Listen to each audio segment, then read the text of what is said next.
안녕하신가요? 저는 지옥 같은 시집살이를 겪고 재작년 합의 이혼을 마친 40대 아줌마입니다. 저는 부모님 아래 늦둥이로 태어났는데요. 제 위에는 10살 터울 친오빠 하나 있고 엄마 아빠 이렇게 네 가족이에요. 제가 늦둥이라서 사랑도 참 많이 받고 자랐답니다. 그렇다고 오냐오냐 큰 건 아니었고 저 또한 그 사랑을 알아서 부모님과 부모님 같은 친오빠에게 말썽 한번 부리지 않으려고 노력하면서 컸죠. 그렇게 화목한 가정 아래 지내던 제가 성인이 되자마자 지옥살이를 겪게 될 줄은 상상도 못했습니다. 그게 바로 결혼이었고 결혼은 제 인생에 잊지 못할 큰 오점으로 남은 기억들이거든요. 제가 어떤 시집살이를 겪고 이혼까지 갈 수밖에 없었는지 얘기 한 번만 들어주시겠습니까? 부모님보다 저를 무척 사랑해주고 아껴주던 친오빠가 제가 중학교 때 외국 생활을 하러 떠났는데요. 저 그때 얼마나 울었는지 모릅니다. 친오빠가 저 때문에 미국행을 일주일 미뤘다가 떠났던 기억이 있네요. 떠나고도 제가 걱정되었던 친오빠는 꼬박꼬박 문자로 저에게 안부를 물어줬어요. 덕분에 친오빠에 대한 그리움을 조금 달랠 수 있었죠. 부모님도 제게는 정말 은혜로운 분들이세요. 부부싸움을 하더라도 자식들 앞에선 최대한 숨겼거든요. 개인적인 다툼 때문에 자식들 마음에 상처 주는 건 안 된다는 사상을 가지고 계셨어요. 저희 집은 형편이 어려운 편에 속했어요. 그럼에도 불구하고 화목했죠. 웃음 가득한 그 가정 아래 저는 성적도 좋았고 밝고 맑게 자랐습니다. 부모님 말로는 제가 다른 집 아이들처럼 사춘기가 와도 투정 한 번 안 부려서 걱정을 했다네요. 그 말을 듣고 내가 그랬나? 하면서 얼마나 웃었는지 몰라요. 저도 부모님도 친오빠도 이대로면 우리 가족에게 인생의 고비는 딱히 없을 거라 생각하며 살았습니다. 그런데 그런 단란한 가정을 큰일이 날 정도로 뒤집어 놓은 건 다름 아닌 저였는데요. 고등학교를 졸업하고 20살이 된 무렵 저는 형편을 생각해 대학을 포기했어요. 부모님이 보내주려고 했고 친오빠도 개인적으로 연락 와서 자기가 돈 벌고 있으니까 학교 가라고 했는데 저 하나 때문에 가정에 부담을 주고 싶지 않아서 저도 돈 버는 길을 택했었죠. 나중에 공부가 정말 하고 싶으면 그때 대학을 가겠다고 하면서요. 그렇게 시작한 사회생활이 대학가 술집에서 아르바이트를 하는 거였습니다. 저도 언젠가는 연애를 해서 결혼을 하게 되겠지 생각한 적은 있었는데 그게 갓 성인이 된 이 시기에 올 줄은 몰랐어요. 대학가 주변이다 보니 대학생들이 많이 왔는데 그중에 남편도 있었던 겁니다. 남편은 서빙하는 저를 보고 계산할 때 찾아와서 연락처를 물었는데요. 저보고 귀염상이라고 자기 스타일이라서 그러는데 술 한잔 하고 싶다길래 번호를 줬었죠. 저는 모난 곳 없이 사랑만 받고 컸던지라 추잡스런 접근이 무엇인지 전혀 모를 때였어요. 바로 이게 제 인생에서 가장 큰 실수였고 지옥으로 가는 직행 열차였던 겁니다. 저는 남편과 술을 마신 그날 이후 3개월 만에 임신을 했다는 사실을 알았고 무섭다는 이유만으로 그걸 한 달이나 숨긴 채 속앓이를 했습니다. 임신 4개월이 되던 차 몸이 이상한 게 느껴져서 할 수 없이 부모님께 알렸죠. 그 사실을 듣고 저희 부모님이 한 일주일은 알아 누우셨어요. 한 번도 혼난 적 없던 제가 그때 처음 부모님께 혼이 났는데 얼마나 큰 잘못을 했는지도 그때 알았습니다. 너무 무섭고 죄송했죠. 그렇게 남편에게 알리고 시댁 귀에까지 들어가게 된 건데요. 시댁은 저를 싫어했는데 그래도 남편은 제 편이 되어 주었어요. 물론 결혼 한두 달까지는요. 그때까진 제가 봐도 남편이 저한테 마음이 있는 상태였어요. 그래서 시댁도 하는 수 없이 이 결혼을 승낙했을 거고요. 저는 결국 20살 나이에 실수로 아이가 생겨 결혼을 하게 된 셈이 되어버렸습니다. 그게 얼마나 잘못된 과정인지 몰랐는데 살다 보니 알게 되더군요. 갑자기 굴러들어온 바위를 보듯 시댁에선 나를 보는 눈빛들이 곱지 않았어요. 그나마 다행인 건 남편한테 누나인 시누이가 하나 있었는데 외국 생활 중이라 결혼식 때도 만난 적이 없다는 거였죠. 시부모도 저를 못 잡아먹어서 안달인데 시누이까지 있었으면 정말 견디기 힘들었을 겁니다. 시댁 식구들은 번번이 친정을 무시했는데요. 친정 살림살이가 넉넉하지 못해서 더 떵떵거리며 저를 괴롭혔어요. 저는 친정에서 이 사실을 알면 속상할까봐 어디 티내지도 못하고 혼자 끙끙 앓기만 했죠. 종종 친정에서 연락이 오면 거짓말로 편하게 잘 지내고 있다고 다들 식구처럼 잘해준다고만 했어요. 남편이란 놈도 처음엔 안 그랬는데 제 배가 남산만해지니까 한순간의 실수로 지 인생 망했다고 꼴 보기 싫으니까 방에 좀 들어가 있으라고 저를 구박하기 시작하더군요. 그땐 정말 기댈 곳 하나 없는 시댁에서 많이 힘들었습니다. 직설적으로 날아오는 상처가 처음이기도 해서 극복할 힘을 전혀 몰랐을 때였어요. 확실히 세탁소하는 저희 친정에 비해 시댁이 잘 사는 게 맞아요. 시부는 군부대로 식재료를 보내는 일에서 과장직을 맡고 있었는데 그게 연봉이 좀 높다고 하더라고요. 그래서 시누이는 외국으로 학교를 보냈고 남편도 한국에서 좋은 대학을 다녔거든요. 이것에 비하면 저는 고졸의 알바생의 혼전 임신에 정말 보잘것없는 사람이었네요. 남편도 남편이지만 특히나 저를 직접적으로 힘들게 했던 건 시모였는데요. 시모는 일을 하는 사람이 아니라서 낮이면 남편과 시부는 직장을 가서 없고 시모와 둘만 집에서 보내야 해서 부딪히는 일이 많았습니다. 뭐 일방적으로 당했다고 봐야겠죠. 시모는 제가 대학도 못 가고 직장도 없고 해서 입버릇처럼 출처 모를 집에서 나온 애 취급을 했어요. 친정부모가 다른 지역에 있어서 더 마주할 일 없으니 친정까지도 제 앞에서 대놓고 까더라고요. 내가 너만 보면 속이 터진다. 여자애가 피임할 줄도 모르고 학교에서 그런 거 안 배웠니? 아니면 작정하고 우리 아들 발목 잡고 싶어서 숨긴 거야? 진작 말했으면 애 지웠을 거 아니야. 내가 쪽팔려서 며느리가 대학도 못 나온 애라고 어디 말도 못해. 아이고 내 팔자야. 말년 다 돼서 이게 무슨 불운인지 모르겠다. 이렇게 며느리 복이 없는 줄 알았으면 어디 부적이라도 살 걸 그랬어. 주말이라 시부가 출근을 안 할 때면 시모 옆에서 꼭 한마디씩 덧붙였는데 시부의 말은 시모에 비해 좀 더 직설적이고 한방이 강한 편이었어요. 두 분은 제가 화장실을 갈 때도 거실에 앉아 눈을 부릅뜨고 지켜봤거든요. 화장실 안에서 소리도 못 내겠더라고요. 그런 환경에서 어떻게 아이가 버텼는지 모르겠어요. 너무 스트레스 받아서 유산될까 싶었지만 다행히 아이는 건강하게 태어났거든요. 정말 사랑스러운 아들이었어요.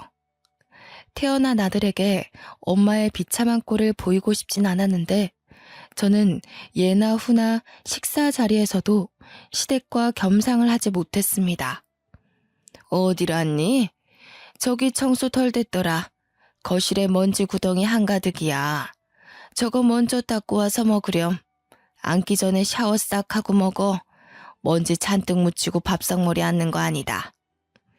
항상 밥 먹을 때가 되면 시모가 제게 일을 시켰어요. 저는 그 의도가 무엇인 줄 알지만 눈치 없는 척하며 고분고분 행동했죠.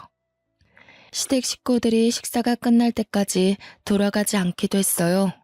그래도 어린 아들 밥은 먹여주더라고요. 그거면 됐다 생각하며 하루하루 스스로를 다독이며 살았습니다. 저는 결혼하고 나서부터 밤에 혼자 올 때가 많았는데요. 언젠가부턴 너무 서럽던 나머지 아들이 깬 걸 알면서도 울음을 참지 못해 소리 내는 날이 늘어갔어요. 저와 남편은 제 배가 부르고 나서부터 각방을 썼는데 아들은 꼬박 저와 함께 자더라고요. 남편은 지 자식인데도 아들을 불편해하는 티를 내서 아들도 아빠 옆에 잘 안 갔거든요. 제가 이 각박한 공간에서 버틸 수 있는 유일한 이유는 바로 제 아들 때문이었어요. 아들이 없었다면 더는 버티지 못하고 가출을 했을 거고 친정에도 알리지 못해서 밖을 떠돌다가 여기저기 끼니를 구걸했을지도 모를 일이죠. 시댁의 거침없는 질타는 제 아들도 예외가 아니었는데요. 시모는 제 아들이 말을 알아듣기 시작하고부터 대놓고 앞담을 일삼았습니다. 으이구, 지엠이 닮아서 공부도 더럽게 못하네. 손주라고는 하나 있는 녀석이 공부를 이렇게 안 하면 쓰나. 네 아빠나 네 고모는 다 머리 좋은 사람인데 하필 닮아도 애미의 못난 부부만 닮았다니. 내가 손주 복까지 없는갑다. 아이고 머리야.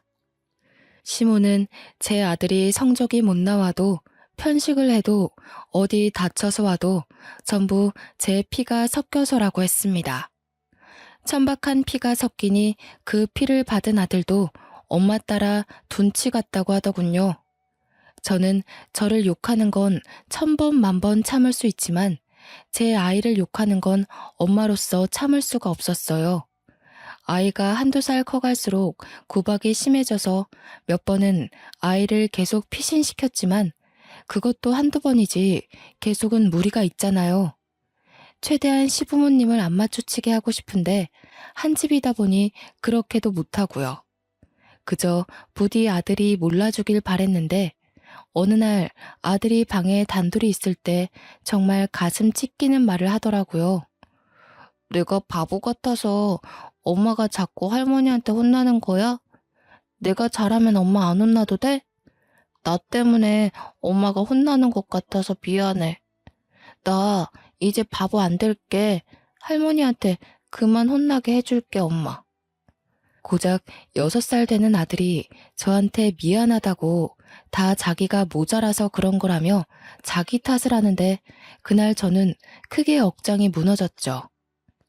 한참 못 모를 아이 입에서 어떻게 이런 말이 나올 수가 있단 말입니까? 그 순간 저는 여태 뭘 하고 있는 건가 싶으면서 아들 하나 지키지 못하고 도망치기만 했다는 생각에 회의감이 들었습니다. 며칠 후 여느 때처럼 시모가 아들의 실수를 가지고 나무랄 때가 있었는데 아무리 그래도 어떻게 아이한테 자꾸 그런 심한 말을 할 수가 있나 싶어 그날은 저도 시모에게 대꾸를 했습니다. 어머님, 제가 미우신 거면 저만 나무라세요. 이 어린아이가 뭘 그렇게 잘못했다고 그런 모욕을 주세요? 어머님 때문에 애가 벌써부터 눈치가 늘어서 더 실수하는 거잖아요. 뭐야? 몇 년 좀 살았다고 이 시애미가 웃음니? 이제 대드네. 처음 우리 집 왔을 때는 고개 쳐받고 들지도 못하던 년이 꼴에 엄마 노릇 좀 하고 싶은가 보지? 제발 애 앞에서 말 좀 가려주세요. 어른이면 어른답게 아이 앞에서 모범을 보여야 하는 거 아닌가요? 제 아들 잘못 크면 어머님께서 책임지실 거예요? 어머님 손자잖아요. 어머님 아들 핏줄이잖아요. 버르장머리 없는 것이 어디라고 목소리를 높여?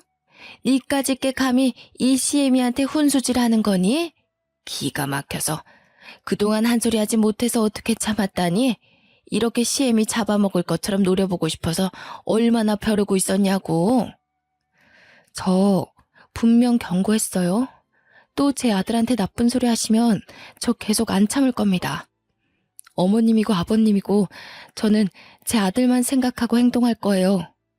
그러고 나서 애 앞에서 제 꼴이 더 우스워질까봐 또다시 황급히 피하는 걸 택했습니다.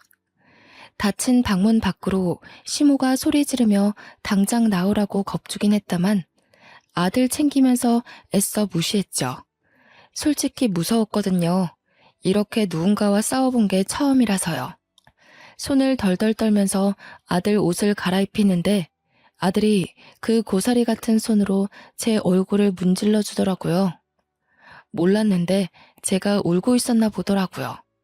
아들이 엄마 울지 말라고 안아주기까지 하는데 저는 그저 엄마가 이 모양이라 아들에게 미안할 뿐이었습니다. 그래도 그때가 처음으로 시모한테 대들어본 순간이었는데요. 두세 마디 대들어서 그런가 그동안 꽉 들어찼던 응어리가 좀 뚫리는 느낌이더라고요. 약간은 숨통이 트이는 듯 했죠.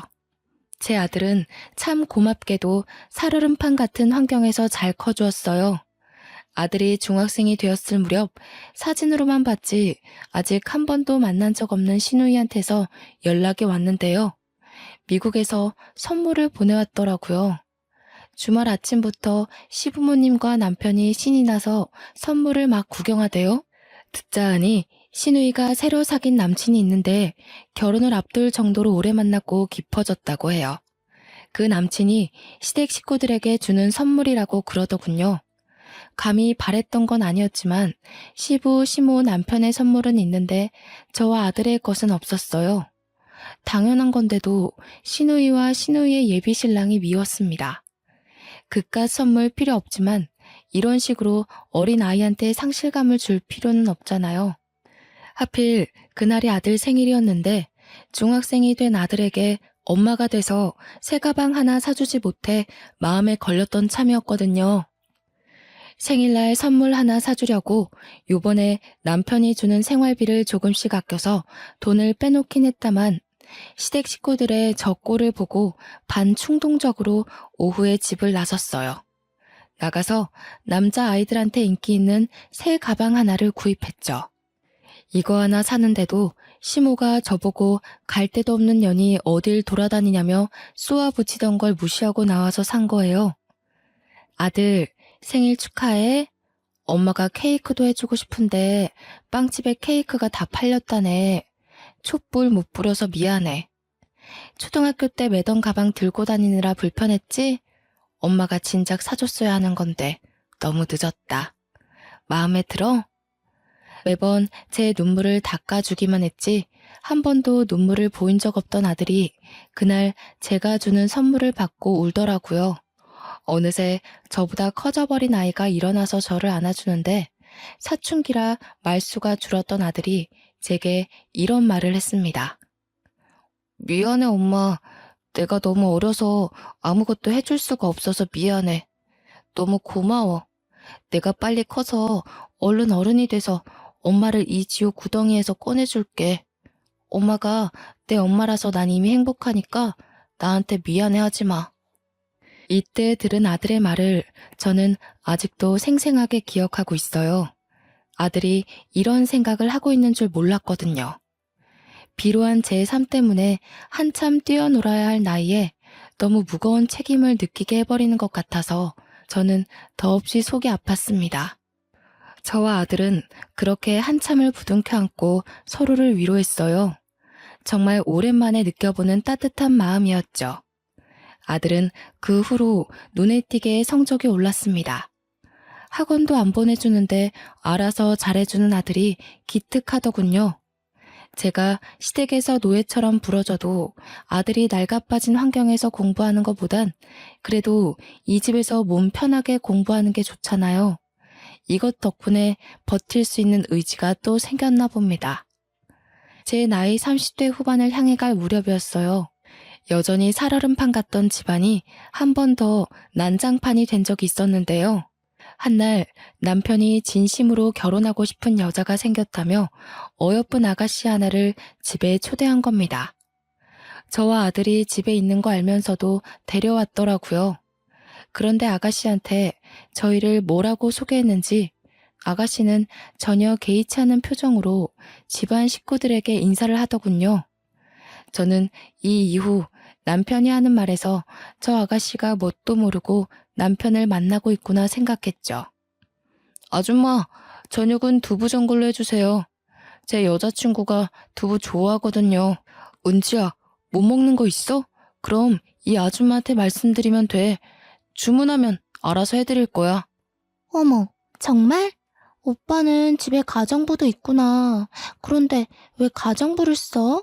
집이 더 비좁지 않아? 그렇게 큰 집은 아닌 것 같은데. 아, 엄마가 허리가 아파서 요리가 안 되고 청소도 못 하시거든. 집안일 할 사람이 없어서 불렀지. 우리 집안이 가정부 하나 못 쓸 형편은 아니니까.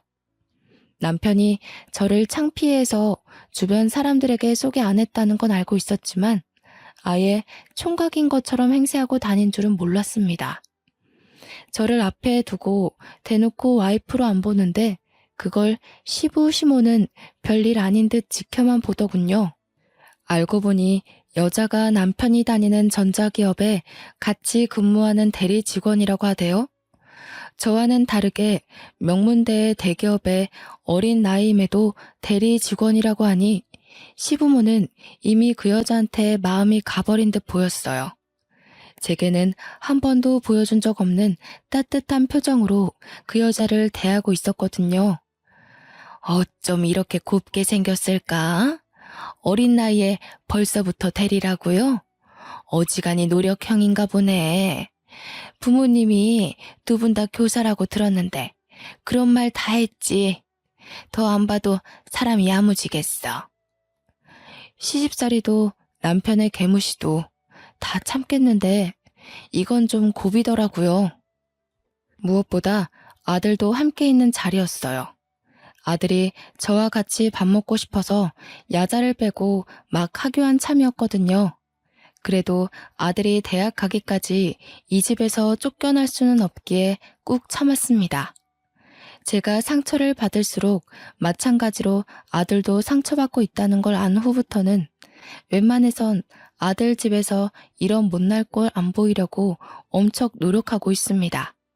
좀 지내다 보니 시부모랑 남편 눈에 안 띄고 지내는 법을 나름 터득해갔는데 결국 또 아들에게 상처를 준 셈이었죠. 그때였어요.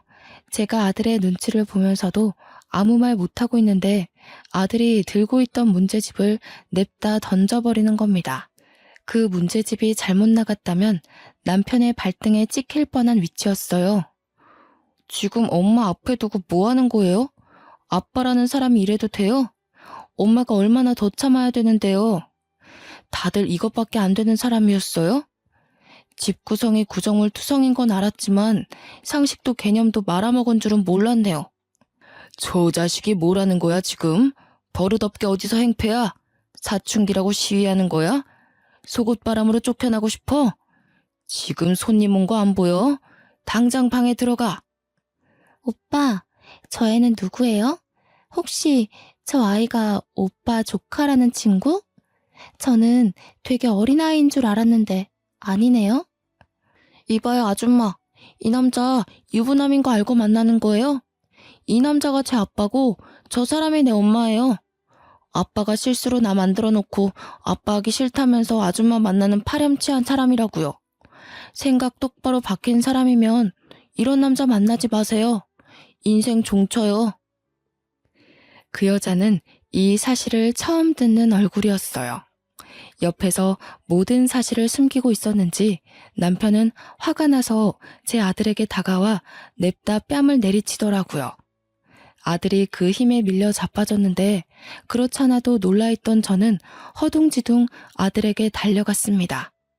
이미 아들의 뺨이 붉어졌더군요. 심지어 남편이 끼고 있던 반지에 긁혀서 생채기까지 난 겁니다. 저는 그대로 눈이 돌아 남편의 머리채를 잡아버렸어요. 내 새끼 손대지 마. 내가 다 참아도 내 새끼 건드리는 건 못 참아. 아빠 노릇 안 할 거면 손찌검은 하지 말아야지. 네가 무슨 자격이 있다고 내 자식한테 손을 대. 아, 인연이 돌았나? 안 놔? 무식하게 손부터 먼저 쓰고 있는 게 누군데? 내가 진짜 손 대봐? 네 자식 제대로 참교육 시켜줘? 놓으라고 이년아. 제가 아무리 먼저 머리채를 잡았다고 하더라도 남자의 힘을 어떻게 이기겠습니까? 게다가 시모의 시부까지 덤비며 저한테서 남편을 구해내더라고요. 저는 곧바로 바닥에 내팽겨 쳐졌고 화가 난 남편이 뒤늦게 저를 발로 차기 시작했어요. 머리끝까지 화난 남편이 눈에 뵈는 것 없이 저를 마구 밟는데 그걸 보고 놀란 여자는 불이 나게 도망을 가버렸습니다. 여자가 소리 지르는 바람에 남편이 아차 싶었는지 급하게 여자를 쫓아가더군요. 아들이 저를 감싸 안으며 상태를 살펴주는데 남겨진 우리에게 이젠 시부와 시모가 호통치기 시작했어요. 이래서 못 배워먹은 놈들은 상종을 하면 안 되는 거였는데 진작에 낙태를 했어야 했어. 유산을 시키던지 해서 우리 아들 발목 못 잡게 했어야 했다고. 어쩌자고 이런 썩은 족쇄에 걸려서는 새끼나 애미나 어쩜 이렇게 똑같은지 모르겠네. 아이고 속 터져. 그렇게 아끼는 네 새끼 데리고 당장 우리 집에서 나가. 나가서 길바닥에 나앉은 구걸을 하든 알아서 하고 당장 내 눈앞에서 꺼져. 더러운 것들이 집에 드니까 집안 꼴이 이 모양이지. 시부가 아들 품에서 저를 잡아 끌며 현관 밖으로 내쫓으려는데 그걸 아들이 쫓아와서 말렸어요. 뭐 하시는 거예요? 우리 엄마한테서 그 더러운 손 치우세요. 할아버지가 무슨 자격으로 우리 엄마를 만져요? 그래요. 이딴 집 냄새나서 살기 싫으니까 나갈래요. 비키라고요. 아들의 힘에 밀려난 시부는 다 늙은 몸이라 힘 한 번 못 써보고 바닥을 굴렀습니다. 시모가 놀라서 시부를 부축했는데요. 동네방네 들릴 정도로 어린 놈의 새끼가 지 할애비 죽인다고 막 악을 쓰더군요. 저는 아들의 부축을 받고 그대로 시댁을 나오게 되었어요.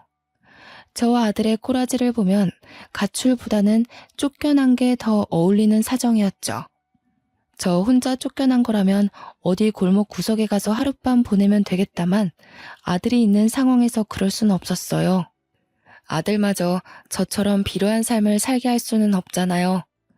그래서 어쩔 수 없이 친정에 연락하게 되었는데 10여 년 만에 제 사정을 처음 고백하는 순간이었죠. 집을 나왔다는 제 사정을 듣고 놀란 친정은 새벽임에도 그 먼 거리를 달려서 저와 아들을 데리러 왔습니다. 왜 여태 말 안 했어? 어떻게 사람이 사람한테 이런 짓을 할 수가 있냔 말이야. 당장 앞장서거라. 내가 오늘 가서 사돈 같지도 않은 그 시궁창 집안 다 때려 부실 테니까. 아휴, 이 어린 것을 때릴 데가 어디 있다고. 우리 새끼 얼굴 흉진 것 좀 봐. 아니, 아빠라는 사람이 어떻게 지 아이 뺨을 쳐? 하렘이 하렘이 되는 사람은 또 이걸 지켜만 봐. 무슨 그런 집안이 다 있다니. 우리 손자 얼마나 놀랐겠어. 친정 부모는 저와 아들의 몰골을 보고 많이 화가 나서 시댁을 알려주지 않으면 경찰을 통해서라도 찾아낼 심산이었어요. 친정 부모님의 재촉에도 제가 머뭇거리고만 있자 아들이 대신 나서서 시댁 주소를 알려주는 겁니다. 일이 커지는 게 걱정되어 말해주길 망설였던 건데 불안한 눈으로 아들을 바라봤더니 아들이 그냥 손을 꼭 잡아주더군요. 그런데 하필 가는 길에 친오빠한테 전화가 오더라고요. 시차가 달라도 친오빠는 한국이 새벽인 줄 알아서 전화를 안 하는데요. 급한 일인가 싶어서 엄마가 전화를 받았어요. 어머, 한국 왔다고? 이렇게 갑자기? 그래, 결혼할 여자가 있다고 했지? 근데 아들, 우리가 지금 집에 없어. 급하게 순이 시댁에 가는 중이다. 글쎄, 그 집에서 내 딸 몰골을 거지꼴로 만들어놨잖니. 내 귀한 손자 뺨까지 때리면서 꺼지라고 했다더라. 뭐라고요? 그게 무슨 말이에요? 순이 다쳤어요? 저번 달까지만 해도 그런 말 없었는데. 지금 순이랑 같이 있는 거예요? 시간이 몇 시인데 이 시간에 사람을 밖에 내보낸다니요. 순이 이 미련한 것이 시댁에서 종살이 하면서도 말을 안 했더라고. 혼자 끙끙 앓기만 하고 10년 넘게 굴려지며 살았다는 거야. 너 순이 성격 알잖아. 어디 말썽 한번 부린 적 없는 애라는 거. 자기네들이 뭔데 내 딸한테 함부로 욕하고 손찌검을 한다니? 순이 이 녀석을 정말... 그래서 어디에요? 지금 갈게요. 그 집 주소 좀 보내주세요. 저도 들은 이상 가만 못 있어요. 거기 가서 뵐게요, 엄마. 친오빠가 10여 년 만에 한국을 돌아왔는데 결혼 준비를 하기 위해서라고 했어요. 결혼할 여자도 한국 여자라고 했고요. 기쁜 소식으로 돌아온 오빠에게 여동생이란 작자가 이런 못난 꼴로 맞이해서 그것도 미안했습니다. 친오빠가 절 얼마나 걱정하고 있을지, 저 때문에 얼마나 화가 났을지 저는 알거든요. 어릴 때 친오빠는 제가 친구한테 빌려준 볼펜을 못 받고 있을 때 직접 나서서 그 친구를 참교육시키는 사람이었어요. 늘 저를 과하게 아껴주고 든든한 뒷배가 되어준 사람이라는 말이죠.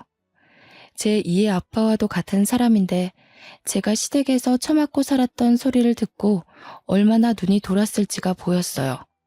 이때는 오히려 시댁이 걱정되었네요. 상대적으로 가까웠던 우리가 먼저 시댁에 도착했고 엄마가 나서서 무작위로 초인종을 눌렀습니다. 한참 반응 없던 대문이 열리고 남편이 짜증 가득한 얼굴로 나오는데 아빠가 그대로 머리채를 잡고서 집 안으로 밀고 들어갔습니다. 진짜 누구야? 뭡니까? 장인어른께서 여길 왜... 우선 이거 놓으시고 말씀하세요. 갑자기 찾아와서 왜 이러세요? 잠깐만요, 장인어른. 그래, 이 자식아. 내가 네 장인어른이다. 감히 내 딸을 쥐잡듯 잡으면서 부려먹었겠다. 내 딸이 당한 상처만큼 너도 오늘 처맞을 줄 알아. 나 오늘 네 뼈 하나 부러뜨리기 전까지 집에 안 간다. 거실에서 대판 소란이 나니 방 안에 있던 시부모도 자다 일어나 놀라서 튀어나오더군요. 어머머, 사돈어른 아니세요? 연락도 없이 왜 오셨어요? 근데 지금 뭐 하시는 겁니까? 남의 귀한 자식을 왜 그렇게 쥐어뜯어요? 다짜고짜 야밤에 찾아와서 놓으세요 좀.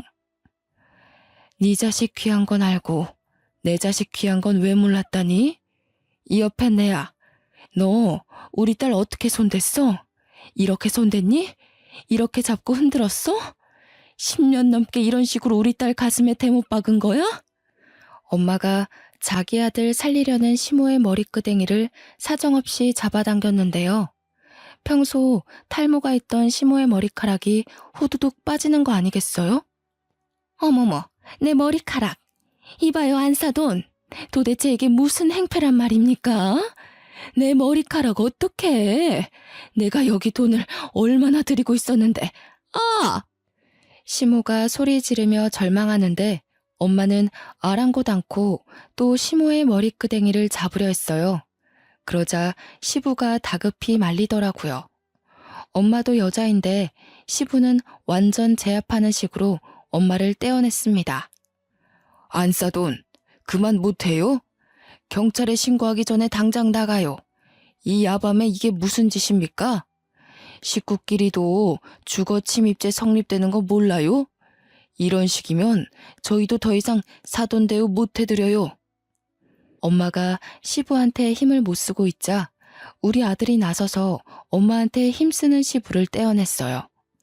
시부는 그런 손자에게 네가 벌인 짓이냐고 고래고래 호통치더군요. 그때 도어락 비밀번호를 치고 누가 들어왔는데요. 응? 이 집에 더 들어올 사람이 없는데 싶었는데 친오빠랑 웬 여자가 같이 등장하는 겁니다. 정말 오랜만에 보는 친오빠였지만 마냥 반길 수 없는 상황이었어요. 그런데 친오빠가 어떻게 시댁집 도어락을 열고 들어올 수가 있지? 생각하던 와중이었죠. 머리카락 때문에 절망하고 있던 시모를 보필하던 남편이 친오빠 옆에 여자를 보고 소리쳤는데 누나, 언제 왔어? 아니, 이 사람들 미쳤나 봐. 경찰 좀 불러줘. 하는 짓도 진짜 거지 같아서. 내가 말해줬지? 실수로 이런 거지 같은 여자를 집에 들였다고. 아니나 다를까 집안이 전체로 다 돌았어. 누나? 남편이 소리치는 바람에 친정도 시댁도 전부 친오빠를 돌아봤고 친오빠 옆에 있는 여자는 다름 아닌 신우이였습니다. 그러니까 우리 친오빠가 미국에서 만나 결혼까지 마음먹은 여자가 바로 신우이라는 거죠. 아들아, 이 사람들 좀 봐라. 이 사람들이 내 딸이랑 손주를 이렇게 만들어놨다. 어떻게 이럴 수가 있다니? 내가 이런 집구석인 줄도 모르고 우리 순이가 얼마나 아팠겠니? 응? 엄마가 친오빠한테 달려가면서 우리들의 다툼은 잠시 종결났고 모두가 상황 파악에 들어갔습니다. 그 잠깐은 친오빠한테 하소연하는 엄마 말고는 모두가 조용했죠. 놀란 건 우리도 마찬가지였으나 겹사돈이 될 뻔한 친오빠와 시누이도 서로 많이 놀란 것 같더라고요. 말도 안 돼. 자기, 나한테 거지 같은 올케가 들어왔다는 게 내 동생을 말한 거였어? 미국에서 내내 자기 남동생이 올케 때문에 인생 망했다고 하소연한다 그랬잖아. 어디 미국에 버려놓고 올 데 없냐고 물었었잖아. 아니야. 내가 자기 동생한테 왜 거지 같다고 해. 그러니까 지금 내 올케가 당신 여동생이라는 거야? 그 10살 터울이라던 귀여운 여동생? 어떻게 이런 일이 있을 수가 있어? 자기 분명 그랬어. 한두 번도 아니고 거의 틈날 때마다 올케 얘기했다고. 남동생이 사고쳐서 결혼했는데 올케랑 그 집안이 산거지라고 욕했었잖아. 나 덕분에 자기 부모님이 올케 때문에 속 썩은 거 위로받겠다면서 결혼 결심해줘서 고맙다고 그랬잖아. 나는 오빠 동생인 줄 모르고, 그러니까 그게, 야, 너는 왜 올케가 이런 사람인지 말 안 했어? 올케 집안이 무슨 거지 같은 집안이야. 우리 집보다 훨씬 재산 많다고. 멍청한 게 진짜 제대로 알아보지도 않고. 무슨 소리야. 돈이라곤 쥐뿔도 없는 거 맞아. 내가 10년을 넘게 지내면서 봤는데 집에 돈이 있었으면 제가 구박받고 살았겠어? 시누이랑 남편이 하는 말을 듣고 친오빠는 더 머리끝까지 화가 났어요. 그대로 둘을 무시하고 엉망이 되어 있는 저를 챙기기 바빴죠. 그리고는 시누이랑 이야기하면서 어안이 벙벙해져 있는 남편에게 다가가 냅다 주먹을 날리는 겁니다. 전부 무방비한 상태였던지라 남편은 그대로 두세 대는 더 맞았습니다. 그러자 뒤늦게 시누이가 와서 친오빠를 급히 말렸는데요. 오빠, 진정해. 일단 우리 말로 하자, 응? 내가 다 설명할게. 우리 사이에 오해가 있었던 것 같아. 나도 몰랐고 우리 집안도 오빠를 몰라서 그랬어. 앉아서 대화로 풀어보자. 나도 너 많이 사랑했거든. 근데 우리 가족보다 우선순위는 아니야. 그리고 듣자하니 너 내 재력 때문에 만나는 거였어? 내 동생이 돈이 없어서 이 괴롭힘을 당해도 똑같이 무시했던 거야? 아니야. 나 오빠 사랑해서 결혼하려는 거야. 어떻게 사람이 돈만 보고 5년을 넘게 사귀겠어. 그런데 올케 사정은 정말 몰랐어. 나는 우리 엄마 아빠가 이 정도로 못 살게 굴었는지도 모르고 있었어. 정말로. 더 이상 변명으로밖에 안 들리네. 며칠 생각할 시간 좀 가지자. 네 얼굴만 보면 이 구역질 나는 집안 사람들 얼굴이 떠올라서 못 만나겠다. 그만 갈게. 내가 연락할 때까지는 전화하지 마. 친오빠는 저와 가족들을 데리고 이대로 집을 나가려고 했습니다. 그런데 시누이가 심할 정도로 집착하며 친오빠한테 매달리는 거 아니겠어요? 처음에는 오래 만난 사이라서 남이 될까봐 겁에 질려 그러는 줄 알았어요. 그런데 다 친오빠 재력 때문이더군요. 저는 시댁살이 하느라 몰랐는데 알고 보니 우리 오빠가 미국의 보험계리사 자격증이 있는데 그 자격증이 국내 10명 내외로만 가지고 있을 만큼 대단한 거라고 하더라고요. 친오빠가 다니는 미국 회사에선 한국 보험사가 딱 2명 있는데요. 그 회사가 좀 잘 나간답니다. 미국 현지인들도 들어가기 쉽지 않다네요. 친오빠는 거기서 연봉으로 세후 10억을 받고 있었대요. 심지어 반 이상을 친정에다가 보내주고 있었는데 친정 부모님은 아들 돈이라서 함부로 못 쓰고 있었다는 겁니다.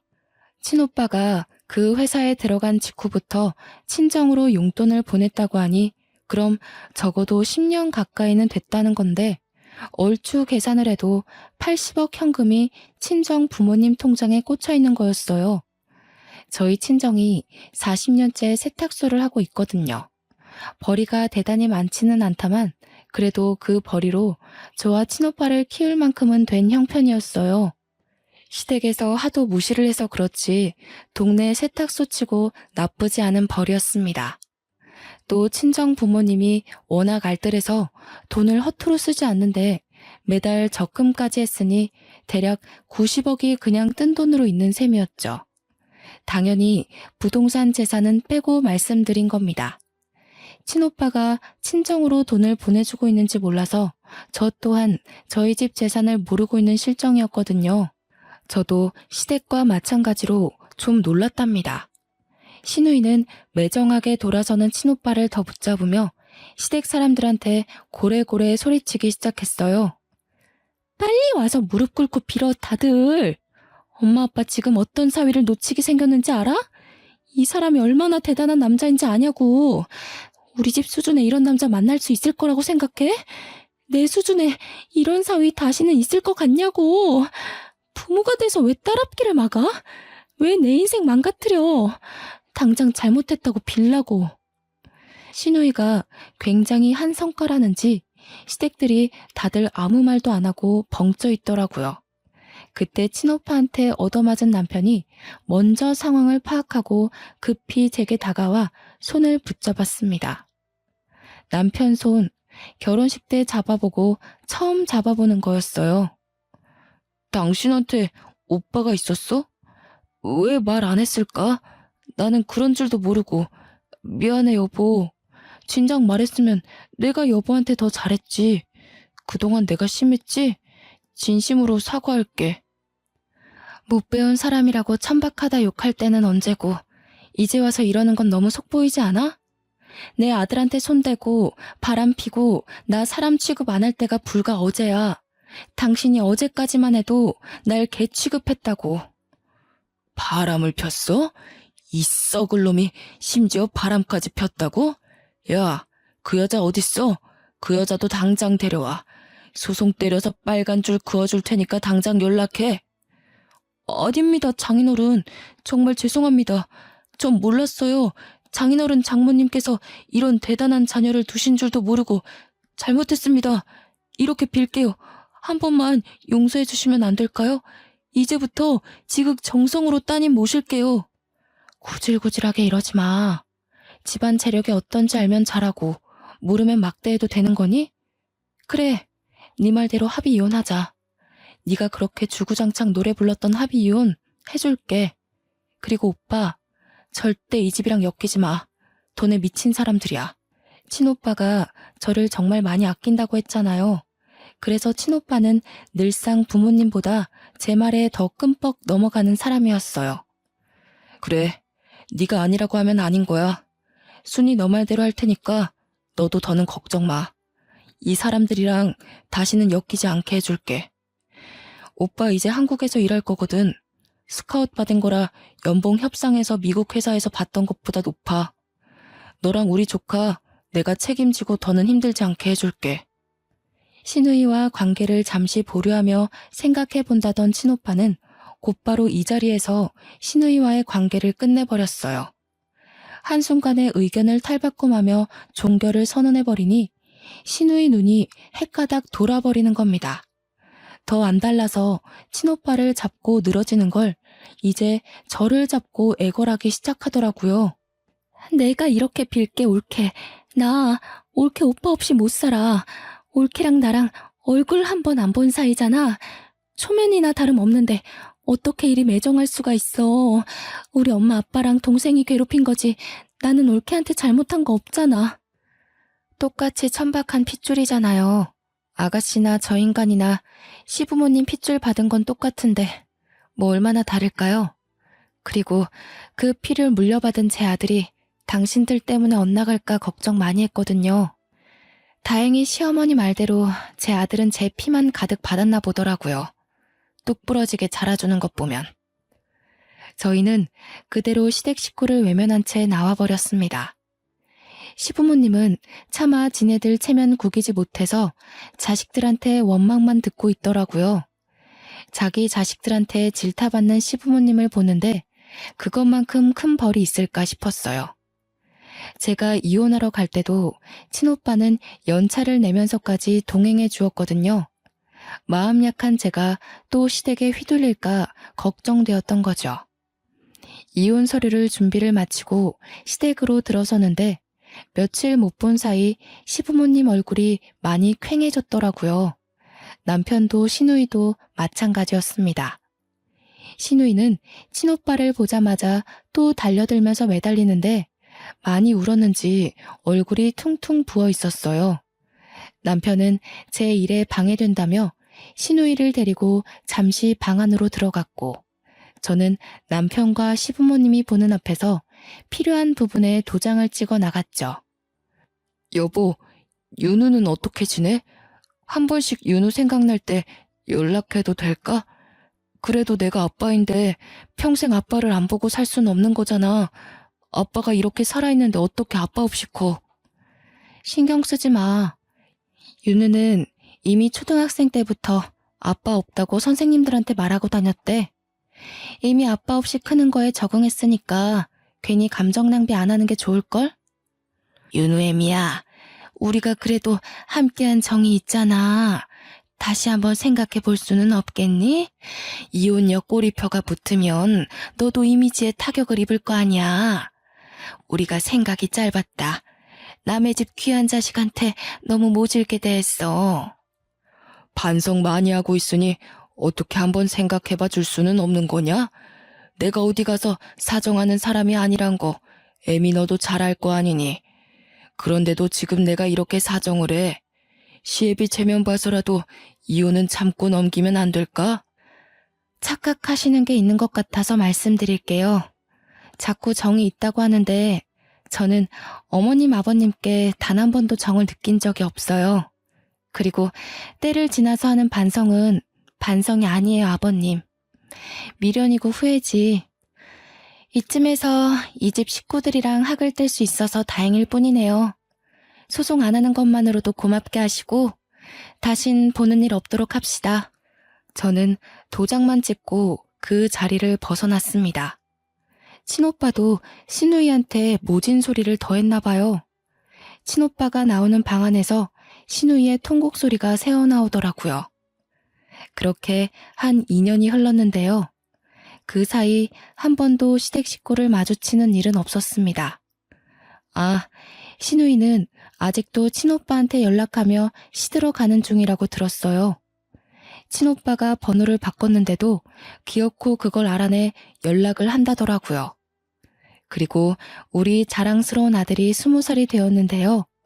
아들은 어른이 되자마자 쇼핑몰 창업을 했어요. 그런데 그게 남성 대표 쇼핑몰로 빠르게 자리매김했다는 거 아니겠어요?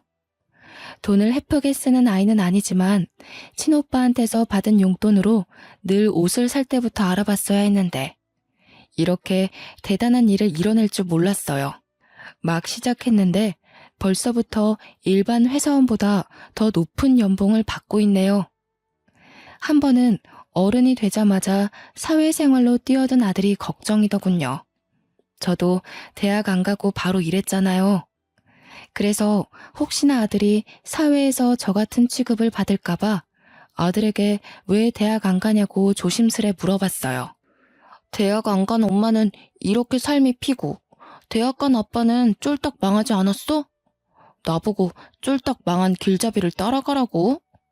나는 죽을 때까지 엄마만 보고 갈 거야. 엄마의 발자취를 따라가면 성공할 거란 확신이 있거든. 그리고 멋진 삼촌도 봐봐. 중간에 대학 자퇴했다고 들었는데. 참 예쁘고 똑 부러지는 아들이지 않나요? 이 때문에 별로 대학 갈 생각이 없다는 아들에게 저는 더 말하지 않았습니다. 스스로 잘해준 아들이 앞으로도 어련히 알아서 잘할까요? 중학생 때 저를 안아주고 울면서 엄마를 꼭 지옥 구렁텅이에서 빼내주겠다고 다짐했던 아들은 옛날에 친오빠가 저를 극진히 아꼈던 것처럼 똑같이 저를 모시고 있어요. 저는 친오빠가 해준 아파트에서 아들의 효도와 함께 호강하며 살고 있답니다. 말년까지 그런 시댁에서 불행하게 살다가 가는 건 아닌가 참 속상했거든요. 제가 무슨 잘못을 했길래 하늘은 내게 이런 시련을 주실까 원망도 했었고요. 그런데 지금은 하루하루가 훨훨 날아갈 것만 같네요. 너무 행복해요. 저도 사랑을 받던 존재라는 걸 잠시 잊고 살았었는데 다시 그 기분이 되살아났답니다. 제 사연이 좀 흥미로우셨을지 모르겠어요. 이왕 들려드리는 거 지루하지 않게 해드리고 싶었는데 어떠셨는지요? 피가 마르도록 미움을 받더라도 모두들 사랑받을 수 있는 존재라는 걸 꼭 마음속에 새기셨으면 해요. 이만 글을 마무리해야겠습니다. 아들이 눈 나빠진다고 그만 자러 가자고 하네요. 그럼 지금까지 제 사연 들어주셔서 너무 감사합니다.